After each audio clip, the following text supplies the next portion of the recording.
नमस्कार साथियों, स्वागत है आप सभी का आज के वीडियो में। इस वीडियो में हम ईवीएस से संबंधित 30 क्वेश्चनों का अध्ययन करेंगे और जो 30 क्वेश्चन हैं वो सभी स्पेशल प्लांट्स एंड ट्रीज से संबंधित रहेंगे। और ये जो पूरा सेशन है वो एनसीईआरटी के आसपास रहेगा। एनसीईआरटी से ही सारे क्वेश्चन लिए गए हैं। एनसीईआरटी की कक्षा 3, 4, 5 की जो पुस्तक है वहीं से ये क्वेश्चन सारे लिए गए हैं। तो आशा करते हैं कि आपको ये जो वीडियो बहुत अच्छा लगेगा और आपकी जो सीटेट की तैयारी है उसमें बहुत ही उपयोगी सिद्ध होगा। तो पहला क्वेश्चन है, रेगिस्तानी ओक एक विशिष्ट वृक्ष है जिसकी जड़ें मिट्टी में गहराई तक जाती हैं जब तक वे जल के स्तर को छूने ले। ये वृक्ष किस देश का है? तो किस देश की बात की है? डेजर्ट ओक जो पौधा है उसके बारे में बात की है। डेजर्ट ओक किस देश का है? तो डेजर्ट ओक जो है एनसीईआरटी की क्लास कक्षा 4 जो है उसका चैप्टर 11 है ईटिंग टुगेदर, उसमें साफ साफ लिखा हुआ है कि डेजर्ट ओक जो है ये ऑस्ट्रेलिया का पौधा है। तो ऑस्ट्रेलिया का पौधा, डी ऑप्शन जो ठीक है। और इसका विश्लेषण भी देख लेते हैं। रेगिस्तानी ओक ऑस्ट्रेलिया के शुष्क और रेतीले भागों में उगता है। इसकी ऊंचाई लगभग 10 से 12 फीट होती है और पत्तियां बहुत कम होती है।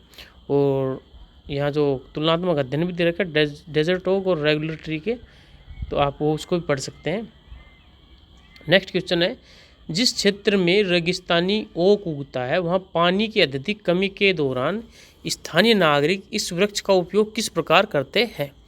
तो कक्षा 4 की किताब चैप्टर 11 ईटिंग टुगेदर ये पार्ट है, उसमें स्पष्ट रूप से लिखा हुआ है कि रेगिस्तानी ओक के जो तना होता है उसमें पानी इकट्ठा रहता है और जो स्थानीय जो लोग हैं जब पानी की कमी हो जाती है तो एक स्ट्रो के माध्यम से उस पानी को पीते हैं, तने में एक पतला पाइप डालकर पानी निकालने के लिए। ये ऑप्शन है सी जो बिल्कुल ठीक, by putting a thin pipe into trunk to draw water. तो सी ऑप्शन हमारा बिल्कुल ठीक है साथियों। पेड़ के मोटे तने के अंदर पानी सुरक्षित रूप से संचित रहता है। स्थानीय निवासी पीने का साफ पानी निकालने के लिए एक चाकू और एक पतले पाइप का उपयोग करते हैं। नेक्स्ट क्वेश्चन है साथियों आप सभी के सामने, खेजड़ी के वृक्ष अत्यधिक पूजनीय है और यह भारतीय राज्य के आधिकारिक राज्य वृक्ष के रूप में कार्य करता है। किस भारतीय राज्य के आधिकारिक राज्य वृक्ष के रूप में काम करता है? तो खेजड़ी जो है राजस्थान का राज्य वृक्ष है। आप इनको इंग्लिश में पढ़ सकते हो। इंग्लिश मीडियम के जो साथी हैं उनके लिए भी बराबर ये जो सेशन है आयोजित किया गया है। तो क्वेश्चन जो है वो, the khejri tree is a highly revered and serves as the official state tree for which Indian state. तो जो राजस्थान का है वो राज्य वृक्ष है खेजड़ी। तो साथियों चलते हैं नेक्स्ट क्वेश्चन की तरफ और इसमें थोड़ी व्याख्या दे रखी है, उसको भी आपको थोड़े थोड़े पढ़ते रहना है।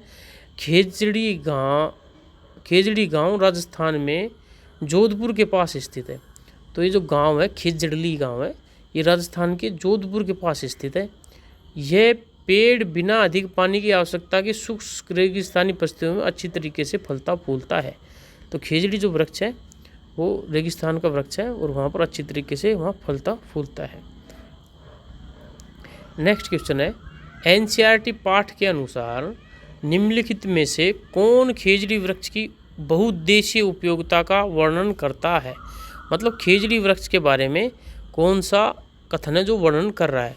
इसकी पत्तियों का उपयोग छत बनाने के लिए होता है, इसकी जड़ों से पीला रंग प्राप्त होता है, इसकी छाल का उपयोग दवा के रूप में और फलियों को खाया जाता है। तो साथियों इसकी जो छाल है उसको दवा के रूप में उपयोग करते हैं स्थानीय निवासी, और जो इसकी जो फलियां हैं जो बीन्स है उसको वेजिटेबल के रूप में राजस्थान के लोग यूज करते हैं। तो सी ऑप्शन है। इसके साथ चलते हुए आगे बढ़ते हैं। इसकी छाल पारंपरिक दवा बनाने के लिए उपयोगी है, हरी फलियों को पौष्टिक सब्जी के रूप में पकाया जाता है और पत्तियां चारे का काम करती है। नेक्स्ट क्वेश्चन है, सीटेट अक्सर नेपेथिन्स के बारे में गलत कथन देता है। नेपेथिन्स के वास्तविक क्रियाविधि तंत्र की पहचान करें। तो नेपेथिन्स जो है घटपर्णी जो पौधा है उसके बारे में वास्तविक क्या है ये पूछा गया है। ये शिकार को बुलाने के लिए कम आवृत्ति वाली ध्वनि उत्पन्न करता है, गंध छोड़ता है ये एक विशेष प्रकार की। यह टहनियों पर चिपचिपे गोंद जैसे राल का उपयोग करके जीवों को फंसाता है। यह जंगल की जमीन पर छोटे कृंतकों का सक्रिय रूप से पीछा करता है और डी ऑप्शन है ये कीटों को लुभाने के लिए अनूठी मनमोहक गंध छोड़ता है। तो गंध के माध्यम से छोटे छोटे कीट है उनको अपनी तरफ आकर्षित करता है और अपना शिकार बनाकर अपना जो भोजन बनाता है। तो डी ऑप्शन बिल्कुल ठीक है। नेपेथिन्स जो है आवाज़ नहीं करता है या पुकारता नहीं है। इसमें एक विशेष लंबी घड़े के आकार की संरचना होती है और एक आकर्षक सुगंध फैलाता है। तो यहाँ पर अट्रैक्शन मोड भी दे रखा है, प्लीजेंट फ्रेगनेंस, सुगंध छोड़ता है, एनसीईआरटी साइंटिफिक फैक्ट है ये। और एग्जाम डिस्ट्रैक्टर ट्रैप क्या है कि ये आवाज़ करता है। एग्जाम में ऑप्शन देगा कि आवाज़ करता है, वो डिस्ट्रैक्टिव ट्रैप है, उसमें हमें नहीं फंसना है। नेक्स्ट क्वेश्चन है भारत के उत्तर पूर्वी राज्य मेघालय में स्थित होने के अलावा नेपेथिन्स सार्वभौमिक रूप से और कहाँ पाया जाता है। तो नेपेथिन्स जो पौधा है भारत में तो मेघालय में पाया जाता है, इसके अलावा कहाँ पाया जाता है तो इसके अलावा ऑस्ट्रेलिया और इंडोनेशिया का ये पौधा है। भारत में मेघालय के अलावा ऑस्ट्रेलिया और इंडोनेशिया में पाया जाता है। कक्षा 5 के चैप्टर 5 जो है सीड्स एंड सीड्स, ये जो चैप्टर है उसमें स्पष्ट रूप से इसका वर्णन किया गया है। नेपेथिन्स का भौगोलिक वितरण ऑस्ट्रेलिया, इंडोनेशिया और भारत में मेघालय के अत्यधिक वर्षा वाले पहाड़ी क्षेत्रों को कवर करता है। नेक्स्ट क्वेश्चन है साथियों आप सभी के सामने, बरगद के पेड़ पर बच्चे जिन झूले जैसी लटकती हुई संरचनाओं से खेलते हैं वे किस वनस्पतिक घटक का प्रतिनिधित्व करती है। तो ये जो बरगद के पेड़ पर जो उसकी लटकी हुई जड़ें हैं वो क्या है, लंबे फल और डंठल, द्वितीयक आरोही लताएं, सेकेंडरी आरोही लताएं, खंबे जैसी सहायक जड़ें। तो ये ऑप्शन है ना, खंबे जैसी सहायक जड़ें, ये एक्चुअली इनकी सपोर्टिंग रूट्स होती हैं। सी ऑप्शन हमारा बिल्कुल ठीक है। तो ये हवाई संरचनाएं, प्रोप जड़ें, स्तंभ जड़ें, ये ऊपर की शाखाओं से शुरू होती है और पेड़ की छतरी के भारी वजन को सहारा देने के लिए मिट्टी में प्रवेश करती हैं। आप पढ़ना चाहे तो इसको भी पढ़ सकते हैं। प्रोप रूट्स और अंडरग्राउंड रूट्स दोनों का तुलनात्मक अध्ययन दे रखा है। जो प्रोप रूट्स है वो डाउनवर्ड्स फ्रॉम हाई ब्रांचेज और मैकेनिकल सपोर्ट के काम आती हैं, और अंडरग्राउंड रूट्स है वो वाटर एब्जॉर्बेशन के काम आती है। नेक्स्ट क्वेश्चन है साथियों क्वेश्चन नंबर 8, पारंपरिक किसान नगदी फसलों के साथ जानबूझकर क्रोटन पौधों को उगाते हैं, वो को क्यों उगाते हैं। तो जो ये क्रोटन पौधा है ये इसको पानी की थोड़ी ज़्यादा आवश्यकता होती है, और जब पानी की कमी होती है तो ये मुरझा जाता है, और जब मुरझा जाता है तो किसान समझ जाता है कि इस खेत में पानी की कमी हो रही है और उस कमी को पूर्ति करने के लिए वहाँ पानी दे देता है। तो यही काम है इसका। घातक जहरीले सांपों को भगाने के लिए नहीं, जानवरों के अतिक्रमण को रोकने के लिए नहीं, मिट्टी की नमी की कमी के बारे में प्रारंभिक दृश्य संकेत प्राप्त करने के लिए। तो सी ऑप्शन हमारा बिल्कुल ठीक है।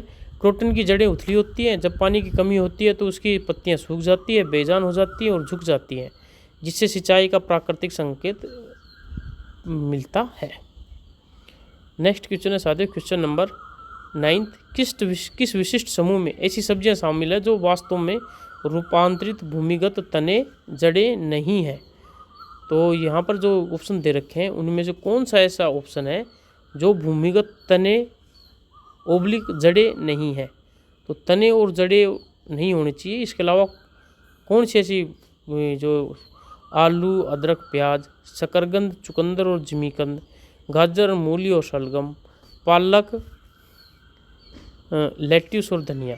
तो यहाँ पर आलू, अदरक और प्याज जो है ये ना तो तने हैं और ना जड़ें हैं।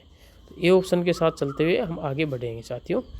तो आलू एक कंद है और अदरक एक प्रकंद है। आलू is a tuber and ginger is a rhizome, और प्याज एक शल्ककंद है। सभी रूपांतरित तने की संरचनाएं, गाजर और मूली रूपांतरित जड़ें हैं। तो जो ये ऑप्शन था हमारा बिल्कुल ठीक था यहाँ पर। नेक्स्ट क्वेश्चन है क्वेश्चन नंबर 10, जॉर्ज डी मेस्टल ने 1948 में माइक्रोस्कोप के तहत किस संरचनात्मक घटक का विश्लेषण करके वेलक्रो का आविष्कार, जो वेलक्रो जो है वो है जिसके माध्यम से हम ये जो चेप आता है ना जूतों को चेपने का, और बैग्स की जो डसें होती है वो आपस में चिपक जाती है, उसको वेलक्रो बोलते हैं। कमल के पत्ते, ये जो जॉर्ज मेस्टल साहब है इन्होंने इसका आविष्कार किया था। तो आविष्कार जो कैसे किया था, एक घरेलू मकड़ी के जाले की रेखाएं, बर्डो पौधे के बीजों में छोटे हुक। तो ये जो सी ऑप्शन है ये इसी से संबंधित है कि एक पौधे के जो बीज हैं उसमें उसका जो पालतू कुत्ता था उसके पर चिपक गए थे, और उसको जब उन्होंने देखा माइक्रोस्कोप में तो उसके माध्यम से उन्होंने वेलक्रो का आविष्कार किया था। उन्होंने बीजों पर छोटे हुक की खोज की जो उनकी ऊनी पतलून और उसके कुत्ते के फर पर मजबूती से चिपक गए थे, जिससे वेलक्रो के निर्माण की प्रेरणा मिली। नेक्स्ट क्वेश्चन है साथियों आप सभी के सामने, क्वेश्चन नंबर 11। निम्नलिखित में से कौन सी खाद्य सामग्री मूल रूप से ऐतिहासिक व्यापारियों के माध्यम से दक्षिण अमेरिका से भारत पहुंची थी? तो एनसीईआरटी क्लास 5 का जो चैप्टर है सीड एंड सीड्स, उसमें स्पष्ट रूप से लिखा हुआ है कि टमाटर, आलू और हरी मिर्च, ये जो पौधे हैं ये दक्षिण अमेरिका से भारत पहुंचे थे। डी ऑप्शन है बिल्कुल ठीक है हमारा। और पाठ्य पुस्तक की कविता स्थापित करती है कि मिर्च, आलू और टमाटर दक्षिण अमेरिका से आए थे। तो ये जो कोई यहाँ पोएम दे रखी है उस पाठ में, और उसके माध्यम से बताया गया है कि ये जो पौधे हैं ये दक्षिण अमेरिका से भारत में आए थे। नेक्स्ट सवाल है, पौधे के उन उत्पादों के सेट की पहचान करें जो विशेष रूप से अफ्रीका से भारत आए थे। तो जो ऊपर जो हमने जिनका जिक्र किया वो तो दक्षिण अमेरिका से आए थे, लेकिन जो अफ्रीका से आए थे वो कौन कौन से हैं? अफ्रीका से आए थे कॉफ़ी और भिंडी। तो कॉफ़ी और जो भिंडी है वो अफ्रीका से आए थे, उनका जिक्र भी उसी पाठ में है। एनसीईआरटी की रूपरेखा बताती है कॉफ़ी और बीन्स, भिंडी अफ्रीका से आए थे। नेक्स्ट क्वेश्चन है साथियों, सोयाबीन की पकी हुई फलियां पूरी तरह से पकने पर अपने बीजों को किस प्रकार बिखेरती है? तो वो अपने आप प्रफुल्लित होकर बिखर जाते हैं, चटकने जैसी पॉपिंग की आवाज़ के साथ फट जाती हैं। सो सी ऑप्शन है वो बिल्कुल ठीक है, और सारे ऑप्शन इससे संबंधित नहीं है। जब फलियां सूख जाती है तो यांत्रिक रूप से फटकर बीजों को बाहर फेंक देती है। नेक्स्ट क्वेश्चन है, खरपतवार उखाड़ते समय अब्दुल ने धतूरा जैसे जंगली पौधों को देखा, क्या सावधानियाँ दर्शाई गई है? तो चैप्टर 21 है Abdul in the garden, NCERT की कक्षा 4 का, उसमें बताया गया है कि धतूरा एक टॉक्सियस पौधा है, जहरीला पौधा है। तो इसमें विषाक्त तत्व होते हैं और इनका सेवन नहीं किया जाना चाहिए। धतूरा जो पौधा है वो टॉक्सिक एलिमेंट रखता है, तो इस कारण से इसका सेवन नहीं करना चाहिए। डी ऑप्शन हमारा बिल्कुल ठीक है। डी ऑप्शन के साथ चलते हुए आगे बढ़ेंगे साथियों। प्रश्न संख्या 15 है, निम्नलिखित में से कौन सा पौधा पूरी तरह से पानी में उगता है और उसकी पत्तियां सतह पर तैरती हैं? तो ये जो पौधा है ये रेगिस्तानी ओक, पानी में नहीं उगता। कैक्टस भी रेगिस्तान का पौधा है, खिजड़ी भी रेगिस्तान का पौधा है। तो जल कुमुदनी या कमल का पौधा जो है ये जल में उगता है और इसकी पत्तियां सतह पर फैलती हैं। कमल और कुमुदनी जैसी चौड़ी तैरती पत्तियां वाले जलीय पौधे हैं। तो साथियों नेक्स्ट क्वेश्चन की तरफ चलेंगे हम। क्वेश्चन नंबर 16, रेगिस्तानी पारिस्थितिकी तंत्र में कैक्टस के पौधे पर पाए जाने वाले नुकीले कांटे किस अंग के रूपांतरण है? तो रेगिस्तान में चूँकि कम पानी पाया जाता है तो वहाँ के जो पौधे हैं अपनी जो पत्तियाँ हैं उनको कांटों में रूपांतरित कर लेते हैं ताकि वाष्पोत्सर्जन कम से कम हो। तो ये जो नुकीले आंटे हैं ये पत्तियों का रूपांतरित भाग होता है। तो बी ऑप्शन हमारा बिल्कुल ठीक है यहाँ पर। नेक्स्ट सवाल है हम सभी के सामने, अप्पू हाथी को केले खाना बहुत पसंद था। तकनीकी रूप से केले का लंबा पौधा किस प्रकार का पौधा है? तो यहाँ जो पाठ दे रखा है इटरेंस चैप्टर 9 में, चैप्टर क्लास 3 का है, उसमें अप्पू हाथी की कहानी दे रखी है। तो तकनीकी रूप से केले का लंबा पौधा किस प्रकार का पौधा है? तो केला किस प्रकार का पौधा? एक लकड़ीदार लकड़ी होती नहीं है केले में, एक रेगिस्तानी झाड़ी, रेगिस्तान में केला नहीं होता है, एक परजीवी पर्वतारोही, तो ऐसे ये जो अमरबेल की बात है वो परजीवी पर्वतारोही होते हैं, वो भी नहीं है। एक बड़ा शाक हर्ब है ये जिसमें आभासी तना होता है। तो डी ऑप्शन है जो हमारा बिल्कुल ठीक है। डी ऑप्शन के साथ चलते हुए हमें आगे बढ़ना है, थोड़ी स्पीड पकड़ेंगे जिससे वो सेशन जल्दी से ख़त्म हो। कौन सा अनूठा पौधा बगीचे में छात्रों द्वारा छुए जाने पर तुरंत अपनी पत्तियों को अंदर की ओर मोड़ लेता है? तो ये पौधा है छुई मुई का पौधा है, ऑप्शन सी। ऑप्शन सी आपका आई थिंक ये सभी जानते हैं। छुई मुई के पौधे को छूते ही वो अपनी जो पत्तियां हैं उनको अंदर की तरफ सुकेड़ लेता है। अब्दुल ने बरामदे की दीवार के सहारे मनी प्लांट को उगते हुए देखा। ये पौधा किस श्रेणी के अंतर्गत आता है? तो ये जो अमर बेल की जो है, सॉरी, ये मनी प्लांट एक बेल है और जो आरोही क्लाइंबर है। तो ऐसे पौधे जो स्वयं नहीं चढ़ सकते, अपने जो उसको जो एक प्रकार से आप उनको उनकी डालियाँ बोल सकते हो, उनके माध्यम से चढ़ते हैं, तो ये क्लाइंबर होते हैं। आरोही के तने कमज़ोर होते हैं और इन्हें ऊपर चढ़ने के लिए सहारे की आवश्यकता होती है। नेक्स्ट क्वेश्चन है, भारतीय गांवों के में पारंपरिक रूप से अनाज के भंडारण बक्सों के अंदर नीम की पत्तियां क्यों रखी जाती है? तो नीम की पत्तियां भंडारित खाद्यान्न को कीटों के संक्रमण से बचाने के लिए करते हैं, ताकि उनमें जो छोटे मोटे जो जीव हैं वो पैदा नहीं हो। तो नीम की पत्तियां रख देते हैं हम। तो ए ऑप्शन बिल्कुल ठीक है हमारा। तो ए ऑप्शन के साथ चलते हुए साथियों आगे बढ़ते हैं। आशा करते हैं आपको ये सेशन बहुत अच्छा लग रहा होगा, और अगर आपको अच्छा लग रहा है तो चैनल को सब्सक्राइब करें, वीडियो को लाइक करें और एक ऐसे साथी के साथ ज़रूर शेयर करें जिसको इससे लाभ पहुँचे। और एक सूचना जो आप सभी के लिए है, महत्वपूर्ण सूचना ये है कि अगर आपको इस वीडियो की PDF चाहिए तो कमेंट सेक्शन में जाइए, वहाँ से इस वीडियो की जो PDF है वो आप डाउनलोड कर सकते हैं। लेकिन आपसे निवेदन है कि उससे पहले एक बार चैनल को सब्सक्राइब जरूर कर लें। कुछ जलीय खरपतवार अपने तनों के भीतर कुछ विशेषता की उपस्थिति के कारण पानी पर आसानी से तैरते हैं। तो ये पानी पर क्यों तैरेंगे? कि उनमें हवा से भरे छोटे स्थान होते हैं, कि हवा से भरे होने के कारण छोटे स्थान वो पानी से आराम से तैर लेंगे। मोटी लकड़ी के हार्डवुड ब्लॉक, मोटी लकड़ी होगी तो हार्डवुड ब्लॉक होंगे तो तैरना असंभव हो जाएगा। गहरी मूसली, तो ये ऑप्शन हमारा बिल्कुल ठीक है। वो ये ऑप्शन के साथ चलते हुए हमें आगे बढ़ना है साथियों।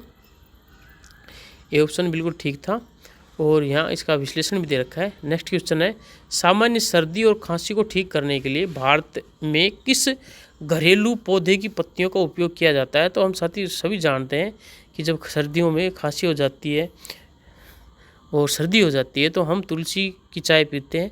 तो तुलसी का उपयोग हम सभी करते हैं। तो ये ऑप्शन हमारा बिल्कुल ठीक है। ये ऑप्शन के साथ चलेंगे और इसका विश्लेषण है वो भी पढ़ लेंगे। तो तुलसी में यूजेनोल तेल होता है जो सर्दी और खांसी में राहत प्रदान करता है। तो ये यूनिक नॉलेज थी, ये भी आप देख लेंगे। यूजेनोल तेल। बीज की कठोर बाहरी परत जिसे बीजावरण सीड कोट कहा जाता है, इसका मुख्य कार्य क्या है? तो बाहर का जो कठोर आवरण होता है तो अंदर का जो मटेरियल होता है उसकी सुरक्षा के लिए होता है। बस इतना आप समझ सकते हो। जमीन के नीचे प्रकाश संश्लेषण, मिट्टी में मीठी सुगंध छोड़ता है, निशाचर कीड़ों को आकर्षित करता है, नाजुक आंतरिक भ्रूण को यांत्रिक क्षति से बचाता है। तो डी ऑप्शन, अंदर का जो भ्रूण होता है उसको क्षति से बचाता है, उसकी सुरक्षा करता है। नेक्स्ट क्वेश्चन है क्वेश्चन नंबर 24 नेफेथियंस के बारे में है। बहुत इंपॉर्टेंट क्वेश्चन है कि इसके बारे में 100% एक क्वेश्चन आता है। नेफेथियंस पौधा मुख्य रूप से अपनी मूल मिट्टी में किस तत्व की कमी को पूरा करने के लिए कीड़ों को पचाता है? तो जो नेफेथियंस पौधा होता है वो जो छोटे मोटे जानवर खाता है, वो इसलिए खाता है क्योंकि वहाँ की धरती में नाइट्रोजन की कमी होती है। तो जो सी ऑप्शन है नाइट्रोजन की कमी के कारण खाता है। तो सी ऑप्शन के साथ चलेंगे। सी ऑप्शन हमारा बिल्कुल ठीक। कीड़ों का भक्षण अम्लीय मिट्टी में आवश्यक नाइट्रोजन की कमी को पूरा करता है। क्वेश्चन नंबर 25 है, विभाजित चने के बीज के मांसल आंतरिक भाग जो शिशु अंकुर के लिए भोजन संचित करते हैं कहलाते हैं?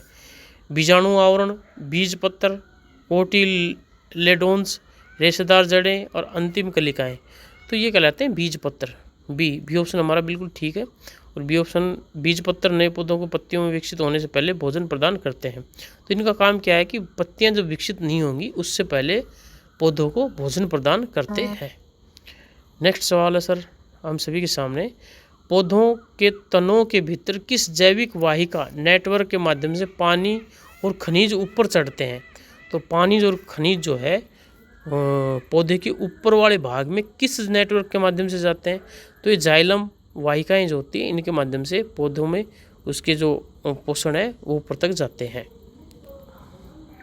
नेक्स्ट क्वेश्चन है 27वां क्वेश्चन है, कौन सी विकासात्मक विशेषता रेगिस्तानी झाड़ियों को गर्म रेत के इलाकों में पूर्ण निर्जलीकरण को रोकने में मदद करती है। अत्यधिक नरम छिद्रदार लकड़ी, बायोलुमिनेंट छाल का स्त्राव, चौड़ी मखमली पतली पत्तियाँ, धसे हुए रंध्र, स्टोमेटा और मोटी मोटी उपत्वचा। तो साथियों इसमें देखते हैं कौन सा जो ऑप्शन है हमारा बिल्कुल ठीक। तो जो डी ऑप्शन है धसे हुए रंध्र, स्टोमेटा और मोटी मोमी उपत्वचा, डी ऑप्शन के साथ चलते हुए हमें आगे बढ़ना है साथियों। नेक्स्ट क्वेश्चन है हम सभी के सामने 28th क्वेश्चन। कुछ विशिष्ट पौधों में क्लोरोफिल नहीं होता है या वे सीधे मेजबान पेड़ों से पोषक तत्व चुराते हैं, इन्हें कहा जाता है। तो ये वो पौधे होते हैं जो दूसरे पेड़ों के ऊपर उन्हीं से अपना भोजन ग्रहण करते हैं और इन्हें परजीवी पौधे कहते हैं, पैरासाइट्स बोलते हैं, जिसे अमरबेल जो होती है वो, उसी की बात हो रही है यहाँ पर। तो ऑप्शन सी है हमारा। ऑप्शन सी के साथ चलते हैं, आगे बढ़ते हैं साथियों। प्रश्न संख्या 29 है। दालों और मटर की फसलों की जड़ों की ग्रंथियों में राइजोबियम बैक्टीरिया होते हैं, ये सूक्ष्मजीवी क्या सेवा प्रदान करते हैं? तो ये जो है ये वायुमंडलीय नाइट्रोजन को जैविक नाइट्रेट में स्थिर करते हैं। तो सी ऑप्शन हमारा ठीक है। सी ऑप्शन जिसमें नाइट्रोजन की बात की गई है, सी ऑप्शन। राइजोबियम हवा की नाइट्रोजन को मिट्टी में घुलनशील नाइट्रेट में बदल देता है। साथियों लास्ट क्वेश्चन है 20th क्वेश्चन है हमारे सामने। पोषक तत्व चुराए बिना केवल सूर्य के प्रकाश तक पहुंच प्राप्त करने के लिए पेड़ों की ऊंची शाखाओं पर उगने वाले पौधे कहलाते हैं। मतलब प्रकाश प्राप्त करने के लिए कुछ पौधे ऐसे होते हैं जो पेड़ों के ऊपर उग जाते हैं, तो उन्हें अधिपादप एपीफाइटस जैसे विशिष्ट ऑर्किड। ये ए ऑप्शन हमारा ठीक है, ए ऑप्शन के साथ चलते हैं साथियों। और साथियों अगर ये सेशन आपको अच्छा लगा हो तो चैनल को लाइक करें, शेयर करें, सब्सक्राइब करें। आशा करते हैं ये सेशन आपको अच्छा लगा होगा और आपसे निवेदन है अगर आपको अच्छा लगा तो चैनल को सब्सक्राइब जरूर करें। और अगर आपको ये PDF चाहिए तो कमेंट सेक्शन में जाकर इसको डाउनलोड आप कर सकते हैं। अगर आपने वीडियो पूरा देखा है तो आपका बहुत बहुत धन्यवाद और इसी के साथ हम इस सेशन को समाप्त करते हैं।